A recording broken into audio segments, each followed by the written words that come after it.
Hey everybody, my name's Sean. Welcome to my mountain biking channel. Today's video is going to be a little bit more on the educational side of things. I'm going to show you what's in my first aid kit. What with everybody getting sick so easily nowadays, hospitals are a bit overwhelmed. It's important to know how to take care of yourself out on the trail if you're going to do mountain biking. So without really getting too much into first aid training or things you should know, I'm just going to show you what's in my first aid kit. And this is my little fanny pack. It's a Decine I picked up from REI.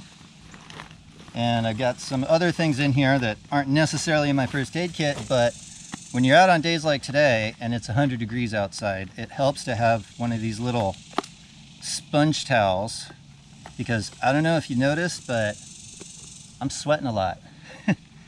Just dripping.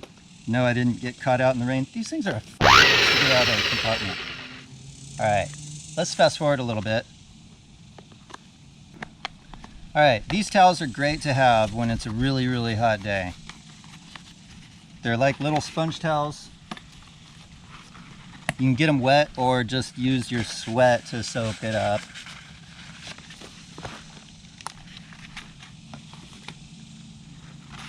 But yeah, a little bit of water,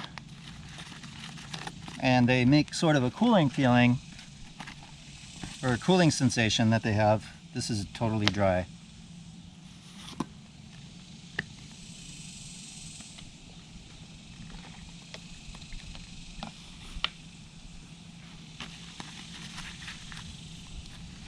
All right, squeeze it up like a sponge, and it feels nice and cool. Nice and cool. So that's a handy thing to have.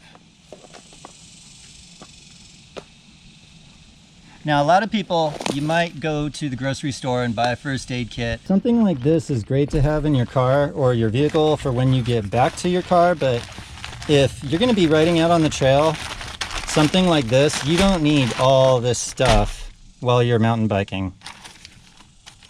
But these little gloves come in handy. So yeah, just get one of these, take some of the Band-Aids and some of the minor stuff that you're gonna need out on the trail and pack it in a little tiny sandwich baggie.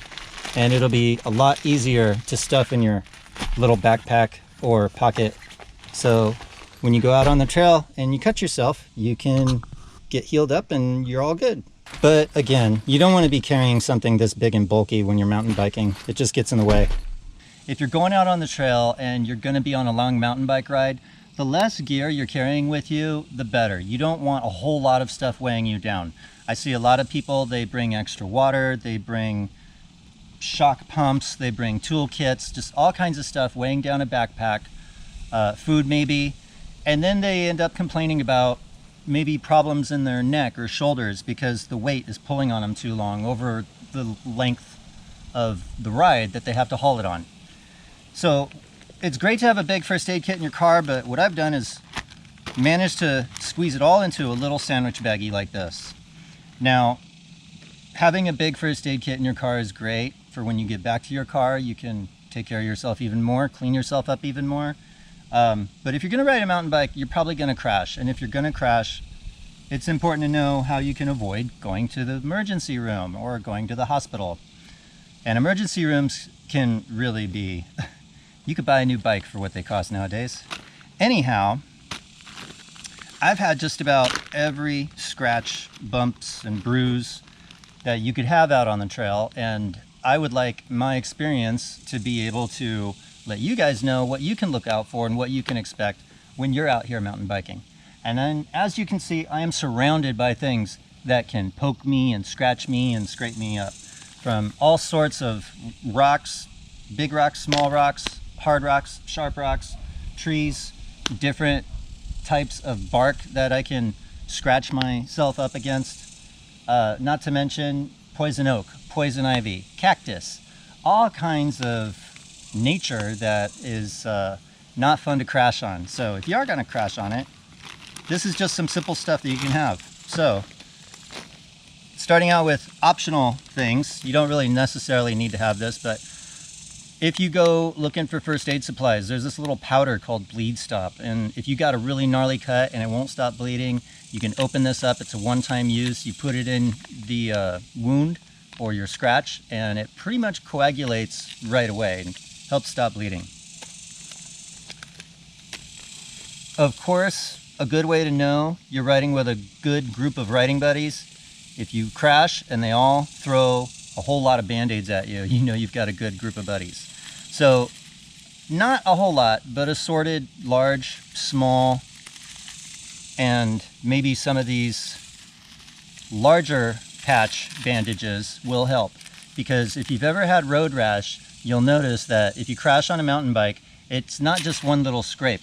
It goes all the way down your arm or all the way down your shin. So having a couple of these can come in handy because you can double up on them in different shapes to cover all of what you scratched yourself up with, and you know, get back to home or your car with minimal damage and suffering, hopefully. So I've got a couple of those, and then a 3-inch gauze pad, maybe 2 of those. I got a large one and a small one. Gauze pads are handy to have. Little rubber or latex glove, because when you crash and you have to clean yourself up, chances are you're going to have a lot of dirt and debris on your hands and fingers as well. You don't want to get that into your cut. It's just going to get infected and cause it to take that much longer to heal.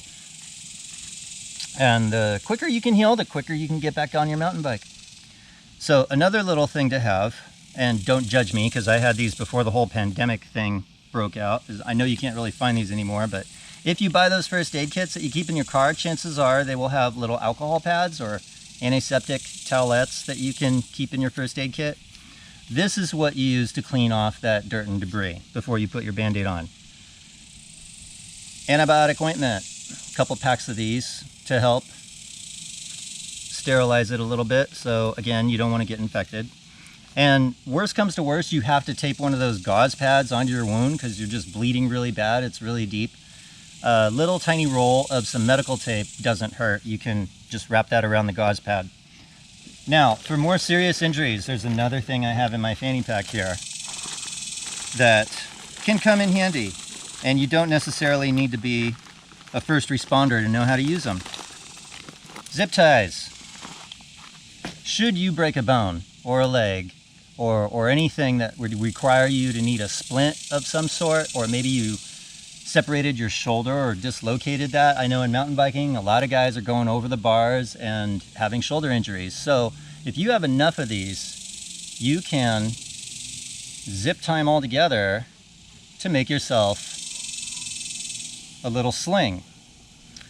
Now, another thing you can do is you can also break off a branch, a tree branch, or find yourself a stick, something, anything that you can use as a splint. If you break yourself, chances are there could be some damage or some danger of some hemorrhaging, and you don't really want to wait for a first responder to have to come all the way out to where you are, find you, before you can get first aid rendered. So as you can see, I've tied up a lot of these together, and what I'm going to do is just make one big loop. And if I happen to have broken my arm or something like that, as you can see, the idea is, well, I'm minus one zip tie here, but you can make yourself a little splint if you happen to screw yourself up too bad. Or if you have more of these, you can tie them around your torso to keep your arm nice and secure and snug against your midsection there, so your elbow and your shoulder's not moving around too much. I've seen guys with shoulder injuries, and it's no joke. It really hurts. Not to mention having some of my own. So that's some stuff you can have in your first aid kit, and it just fits in a tiny little sandwich baggie like this. One last thing regarding first aid that can sometimes help is my multi-tool doesn't really have a pair of pliers on it, but if you can find a multi-tool that you need to fix your bike with, it has a little pair of pliers, get them. They can come in really handy when it comes to crashing into cactus and digging out those little cactus needles. I unfortunately found out that a pocket knife is a really good thing to have in those situations, because you can use a pocket knife to, one, cut off pieces of zip tie that are stabbing you in the skin. Two, all kinds of manner of stuff that you can do to basically clean up your first aid stuff more. You know, you may not have a pair of scissors, and that's where the pocket knife comes in handy. So also, the thing is if you get a nice tactical knife, sometimes they'll have extra features on them that you can use as a plier, like the clip or where the knife folds in. And if you get a cactus needle stuck in your leg, you can use that to kind of pull them out. I demonstrate for you guys, but I don't want to sacrifice myself for this channel too much. Just trust me that when it happened, it was at Government Canyon Park. What else is in the bag? Some nut butter bars or some food, because if you get stuck out on the trail because you're injured, it could be a while before you get back, and you don't want to be out there hungry. Last but not least, to having your first aid kit, little doggy bag, because once you open up all those wrappers and bandages, you're going to have a lot of trash, and you don't want to leave that stuff behind. You should pack out what you pack in. So with these, I can just scoop up all my trash, throw it in my pocket, and off I go.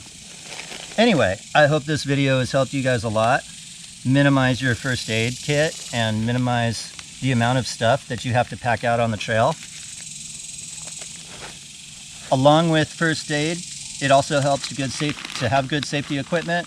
So I'm going to link down in the description below my review of the safety equipment that you see me wearing, because this stuff isn't just for crashing. It also provides an extra layer of protection for sunblock, cactus needles, trees, rocks, and all the other things that I mentioned that you could crash into that would require you to need a first aid kit. So never hurts to have a backup.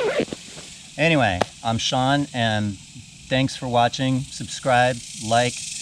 If you want me to do more of these, share it.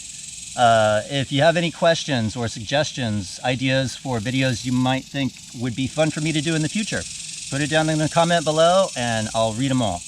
Okay, and one more thing I'm going to go over for you guys, first aid wise, is something I don't keep in my first aid pack, but something I do keep at home. And that's these advanced healing hydrocolloid adhesive pads. These are great for road rash. I cannot express this enough. They're waterproof. You put it on, you leave it on for 2 or 3 days. You can shower with it. Just don't take it off, and this will heal your road rash. This will heal your road rash wound a lot quicker. Try to say that 5 times fast. Heal your road rash wound. Heal your road rash wound. Yeah, that's the ticket. All right, so you can find these at CVS, Walgreens, pretty much anywhere that has first aid gear. And yeah, another thing I can't express enough about is these pads. I know I did a review on them a year ago, but it's been a year. I still have them. These are the Fox Pro D30 launch knee pads and elbow pads. And again, I can't say enough about this antimicrobial material. It doesn't really stink. It's weird. You only have to wash it every few uses, and then you throw it in the washer. You line dry it so the Velcro lasts a little bit longer. But yeah, these have turned out to be some really good pads. I really like them, and they're worth the money. So positive investment. Okay, again, my name's Sean, and this is my mountain biking channel. I'd like to thank you all again for watching and sharing and subscribing. And if you haven't checked it out yet and you're on Facebook, go check out Mountain Biking San Antonio. That's the social group that I help administer and manage and tell everybody about all this fun stuff that we enjoy. So I'm gonna go find some air conditioning, and y'all be safe out on those trails. Peace.